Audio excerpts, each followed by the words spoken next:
Hi everyone and welcome back for another video. On today's video we are having a look at our shiny living decks. So we have been shiny hunting for a good number of years now, and we are working towards the goal of having a shiny living decks with shiny forms, so all the forms, the genders, all of those sorts of things completed in a one full living decks.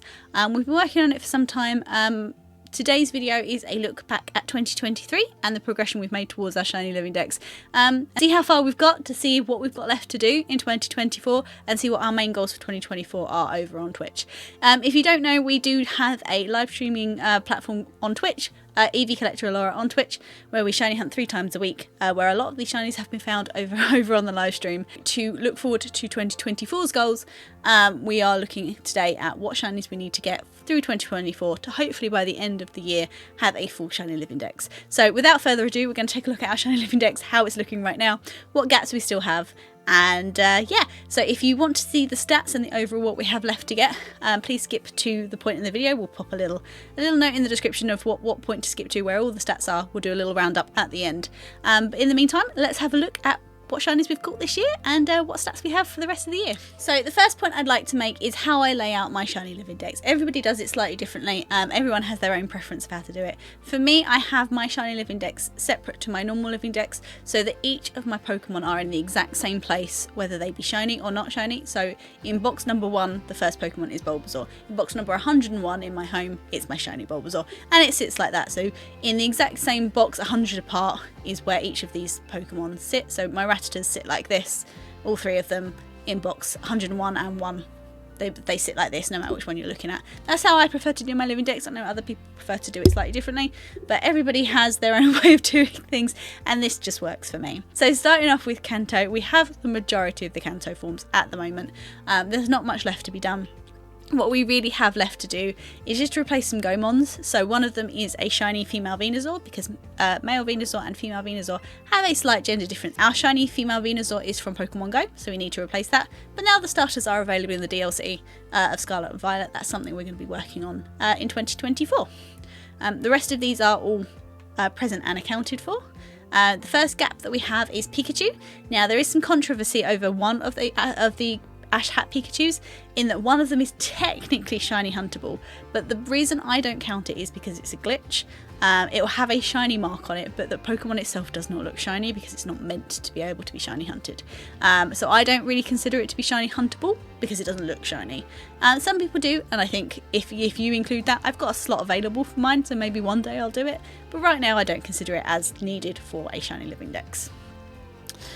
After all of that, we have all of our shinies. Most of them have been caught from Let's Go. We have a few Go shinies that have snuck in that we weren't aware of, that we became aware of when we reviewed for this recording. Our male Kadabra and our female Alakazam are from Go, so you can see the little G symbol next to the English symbol down on the bottom green banner.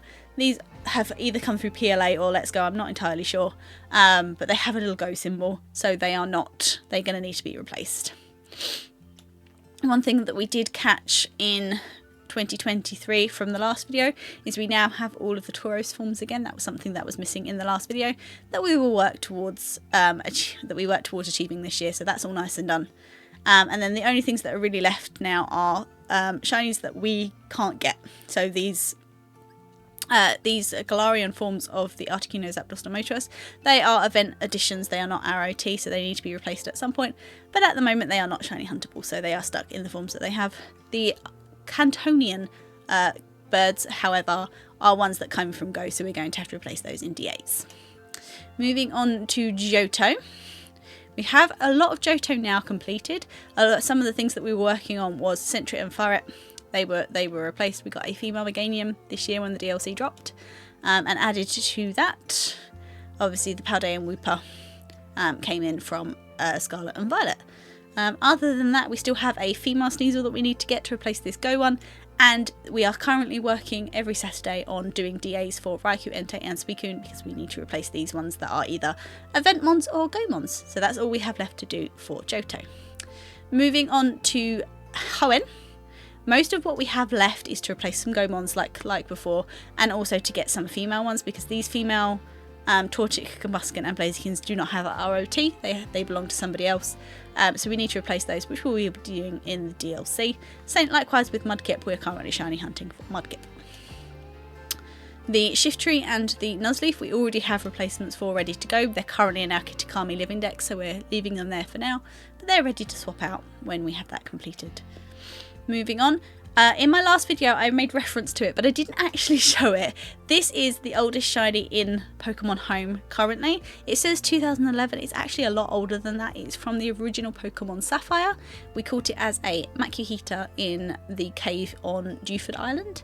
And it's been with us since about 2004, 2005 I want to say. This is our oldest shiny that we've got. And it's been with us all the way since Gen 3.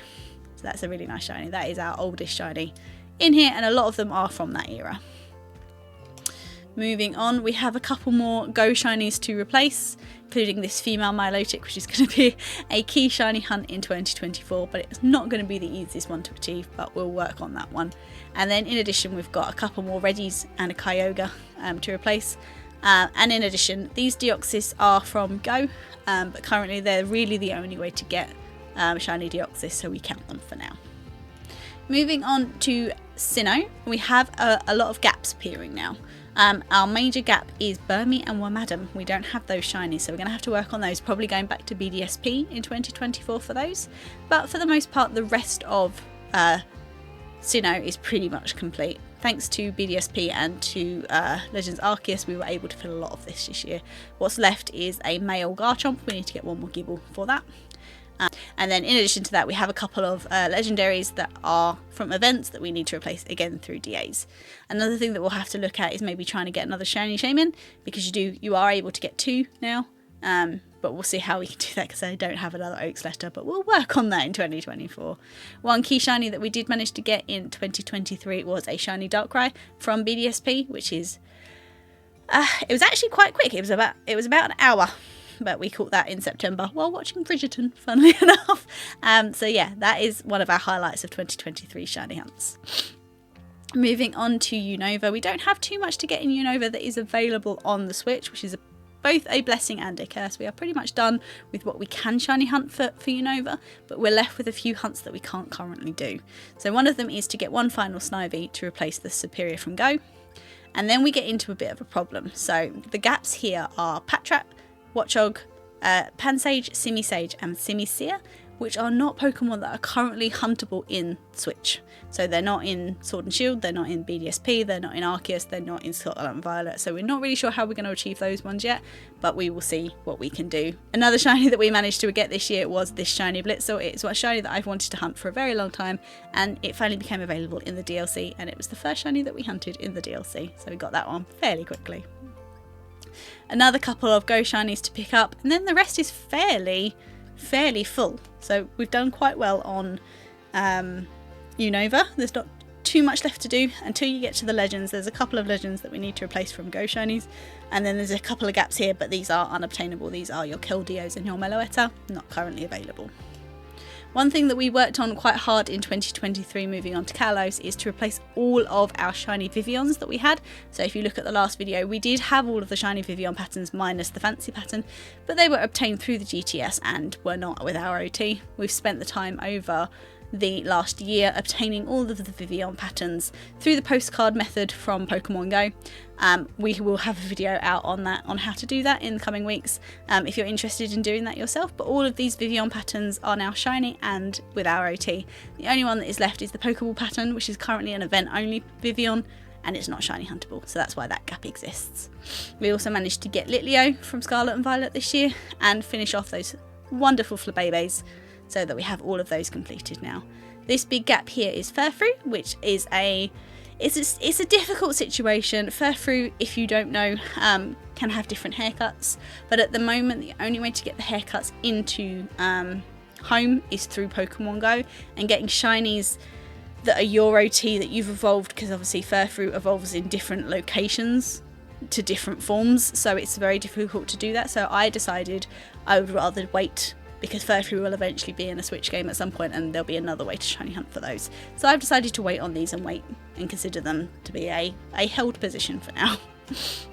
And then finally we've got a few gaps left. We've got Barbaracle, another shiny that we just don't seem to ever seem to get. It is available in DAs as a DA option, so hopefully in the course of I think there's about 17 DA shinies we need to get in the next year. Hopefully a Barbaracle will shine in the meantime, so hopefully for that. If not, we will shiny hunt that in Sword and Shield. Likewise with Pumpkaboo and Gourgeist, they are more shinies that we will have to hunt in Sword and Shield. We will get to those in 2024. Finally, the last Kalos Pokemon that we need to get is a couple of Zygardes. I can promise you these will be the last things I ever shiny hunt. At the moment they're only available to shiny hunt in DAs. Not an easy Pokemon to shiny hunt in DAs either, so they will wait till the end. In the meantime, we have some event legendaries in their place, so they will hold there. The remaining slots are again mythicals that are not obtainable. Moving on to Alola, and I do believe that Alola is complete. So looking through Alola quickly, the thing we had to complete this year was the shiny Minions, which we managed to do when the DLC dropped in December. So they are all nice and completed.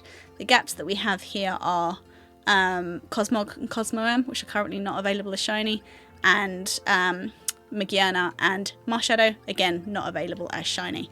We do have a few to replace, such as Solgaleo and Lunala and the Poipole line, because they are event legendaries, but we will replace them in DAs and in doing some offline resets for Poipole in 2024. Moving on to Galar, and Galar was another one that we had a big chunk of stuff to finish this year. So we worked through getting the Milceries. We had about half of the Milceries already completed. I believe you need 63 shiny Milceries. It's not the same for everybody. Some people do believe that 7 is enough, because no matter the flavour, the spin that you do gives it a different flavour, which is a different colour Milcery when it's not shiny. When they are shiny, they're the same colour regardless of which flavour. But the game, the home, the sprites, everything, they do remember what flavour they would have been. They remember the spin that you did, and so therefore it remembers if it was vanilla or ruby or salted caramel, etc, etc. Even if you can't visibly see it in the Pokemon right here, home does remember. You can see it in the mobile version, and if you put them back into a game, the sprite does remember. So I think you need 63. Another thing for me is that because I have them in the exact same place in 100 boxes apart, I just have a big gap if I didn't. And with the Milcery event that happened in the DLC in the last couple of weeks, it was an easy one to finish, so I thought might as well get that done. To each their own though, some people do believe you only need 7, and I'm quite happy if people believe that. But that was all completed in this year, and then in addition to that, everything else that we've got is currently not shiny huntable. So you've got Zacian, Zamazenta and Eternatus. They are event legendaries, currently not shiny huntable. And then all of the gaps here are things like Kubfu, Spectria, that sort of thing.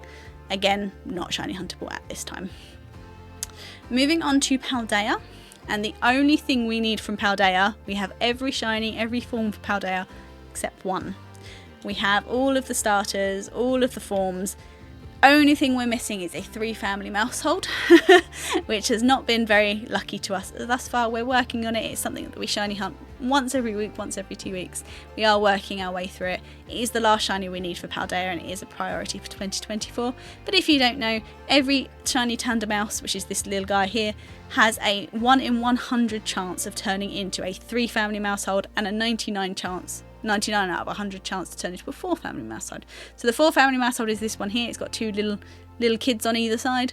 There is a 1 in 100 chance that it will turn that you'll only have one of the little tiny mice on the side.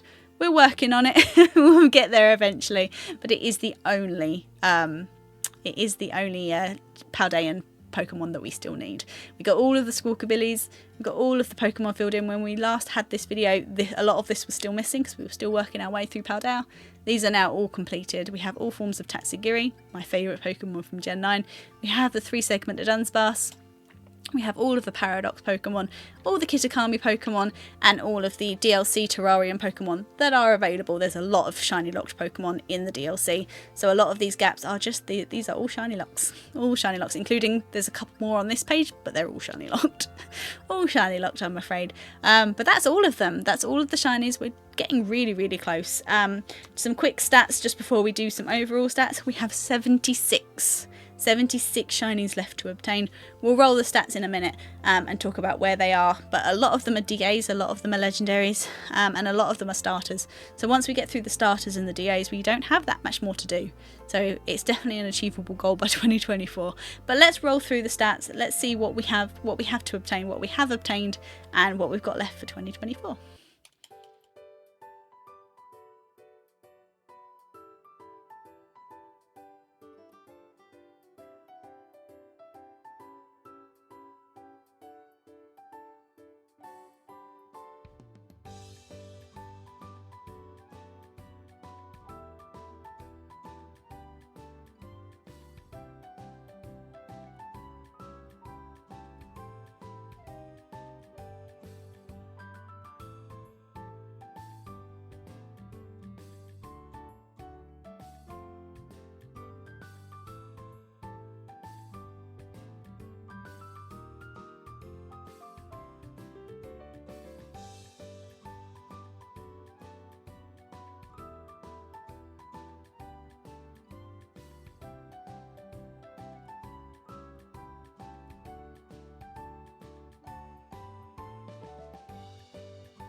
And that is our shiny living dex up to the end of 2023. Thank you so much for coming on with the journey with me this year. Hopefully 2024 will let us complete this living dex once and for all. We have 76 shinies left to get. I think 18 of them, I believe, are from DAs. So once we have those DA shinies out of the way, I think our goal is going to be very, very close. But thank you so much for watching. If you've got any questions or you think I've missed any shinies, please let me know in the comments below. Let me know how your shiny living dexes are coming along this year as well. And I hope we can work towards the goal of getting shiny dexes together in 2024. Have a wonderful weekend wherever you are, and we'll catch you in the next video. Bye.